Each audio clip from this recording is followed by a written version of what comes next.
Assalamualaikum warahmatullahi wabarakatuh.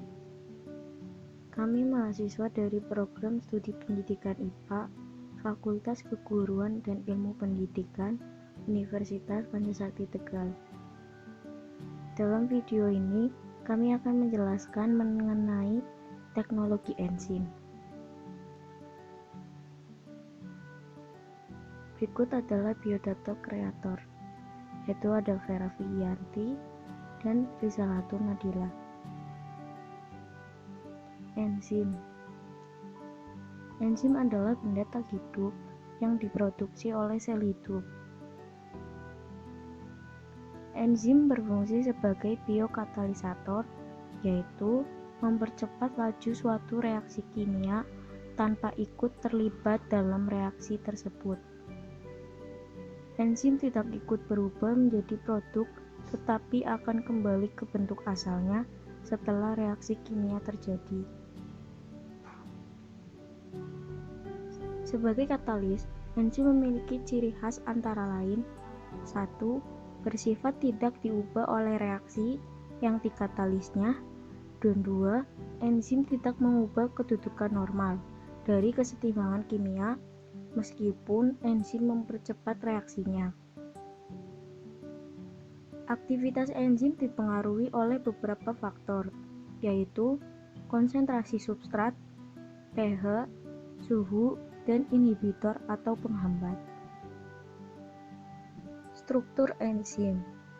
Enzim merupakan protein yang dilipat menjadi bentuk 3D yang kompleks. Tiap enzim memiliki bentuk atau alur tertentu dalam struktur 3D yang mengikat substrat.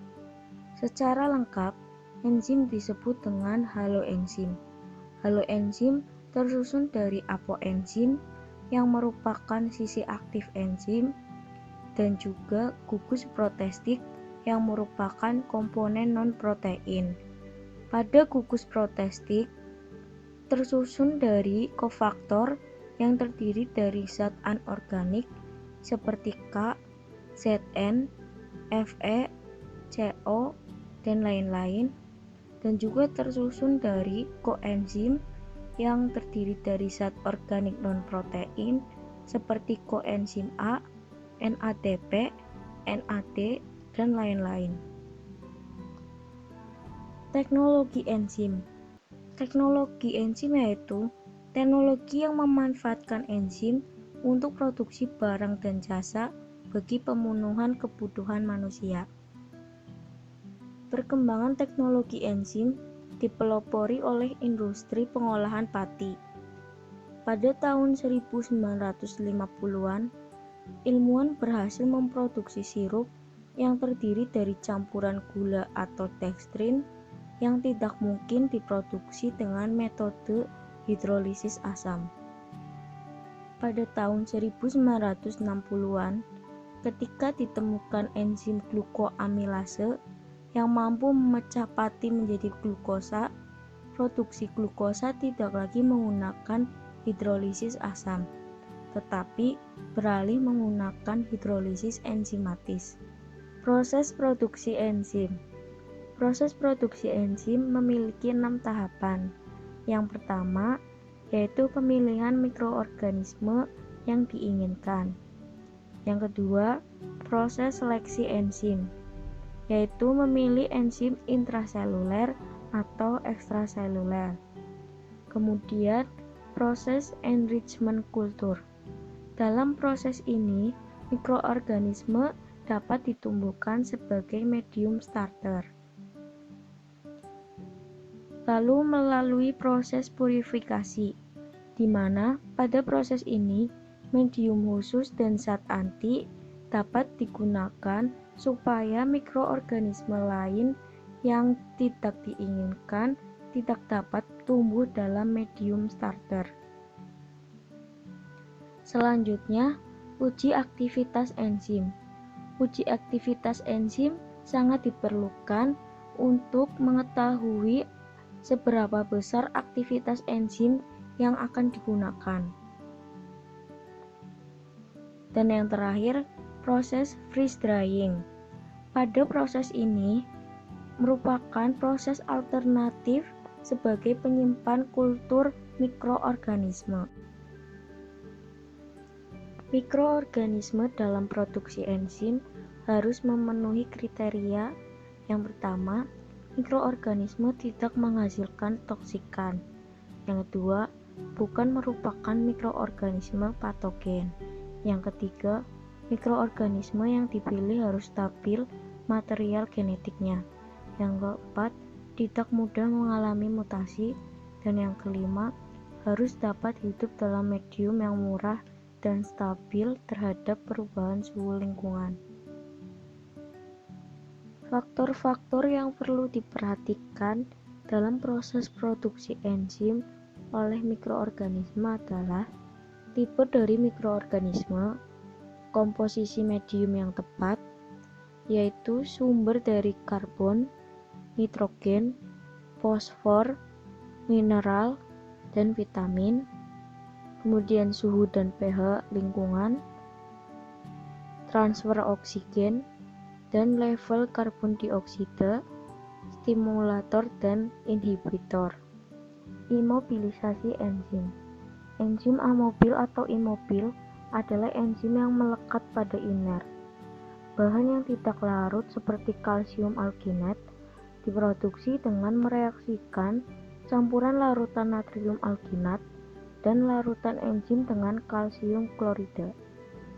Imobilisasi enzim dapat meningkatkan ketahanan enzim terhadap perubahan pH dan suhu.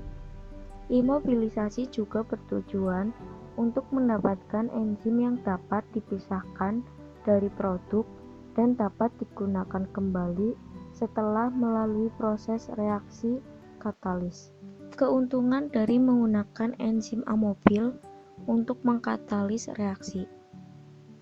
Pada aspek umum, retensi biokatalis dalam bioreaktor. Aspek khususnya yaitu memungkinkan penggunaan ulang biokatalis, kontaminasi produk dapat dihindari, dan juga metode laju pengenceran yang tinggi tidak memungkinkan adanya pemusnahan biokatalis. Yang kedua, aspek umum konsentrasi biokatalis yang tinggi. Dengan aspek khususnya, meningkatkan volume produktivitas, konversi substrat yang tidak stabil secara cepat, dan meminimalisir reaksi sampingan. Yang ketiga, kontrol lingkungan mikro dan biokatalis.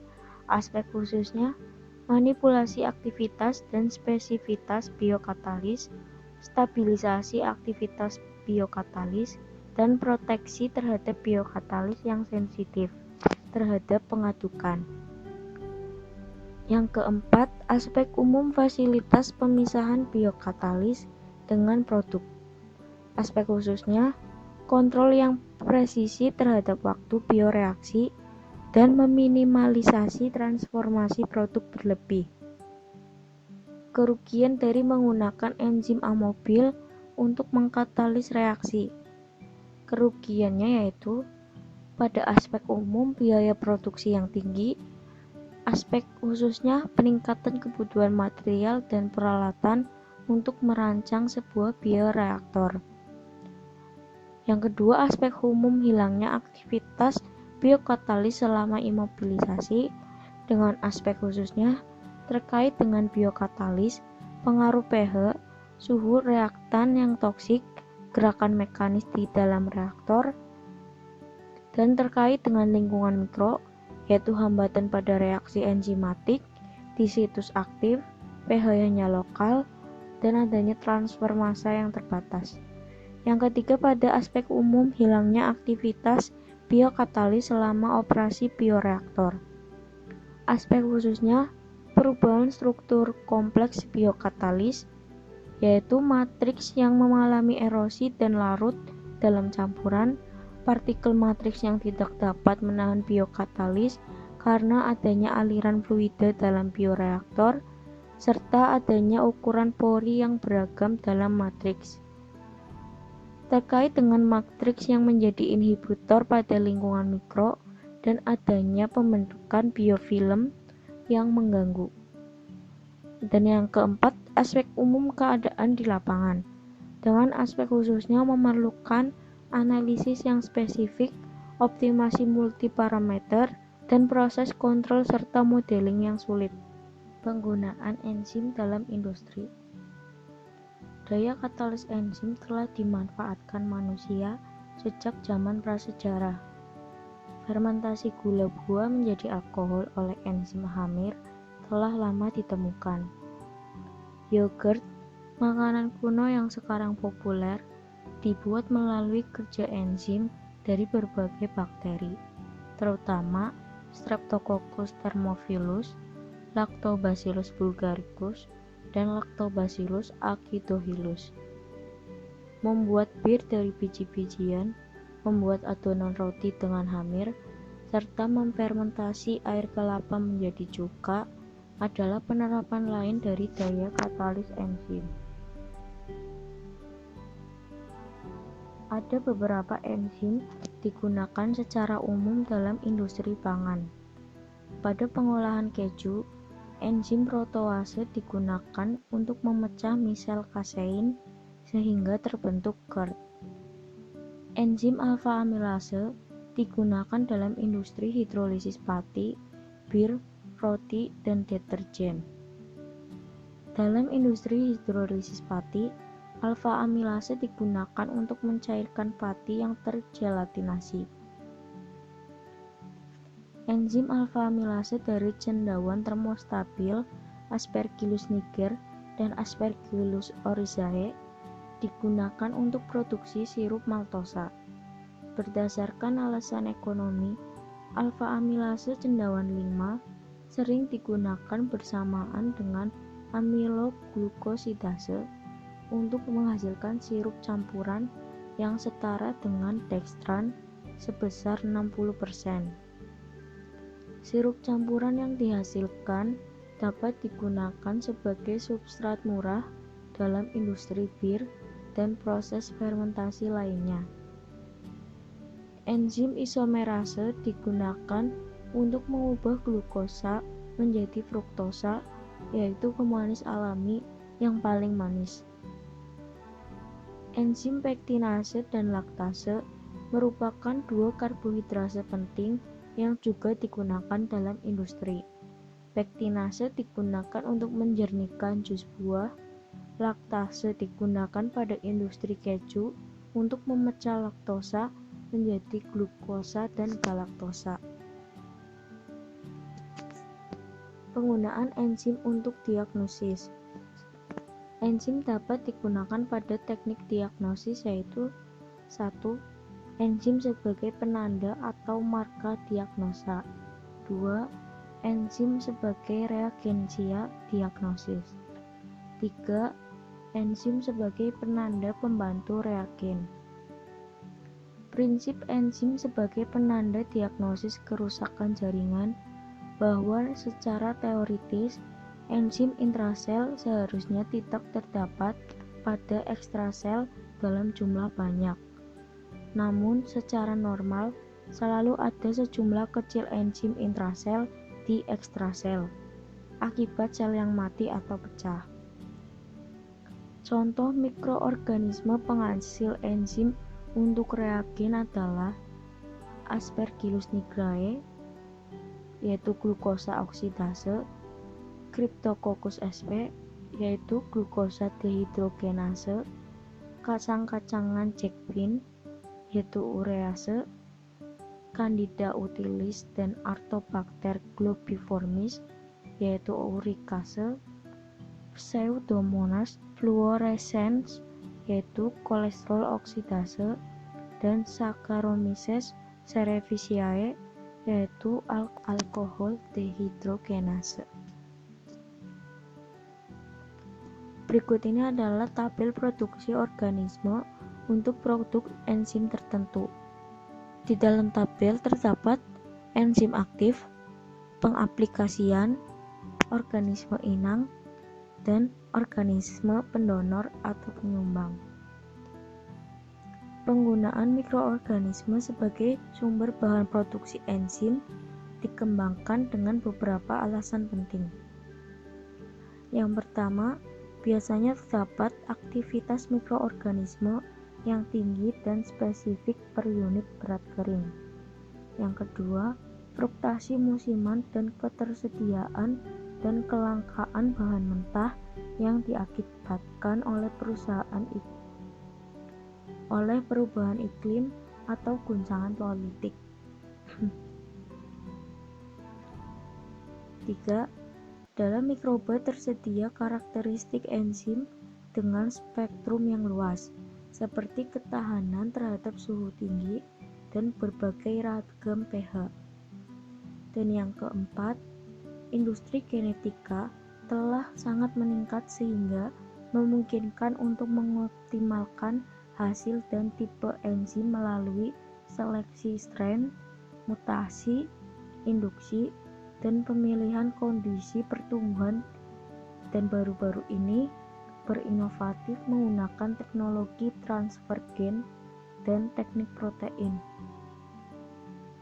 Keuntungan dan kerugian dalam menggunakan enzim. Keuntungan penggunaan enzim dalam pengolahan pangan adalah aman terhadap kesehatan karena bahan alami mengatalisis reaksi yang sangat spesifik tanpa efek samping. Aktif pada konsentrasi rendah, dapat dinaktivasi, dan dapat digunakan sebagai indikator kesesuaian proses pengolahan. Keuntungan lainnya ialah enzim bermanfaat pada konvensi bahan baku yang lebih efisien dan aman. Enzim juga dapat mendesain produk pangan yang lebih mudah dicerna saat dikonsumsi. Kerugian penggunaan enzim ialah enzim seringkali dapat menyebabkan kerusakan pangan seperti pembusukan, perubahan flavor, warna, tekstur, dan kandungan gizi pangan.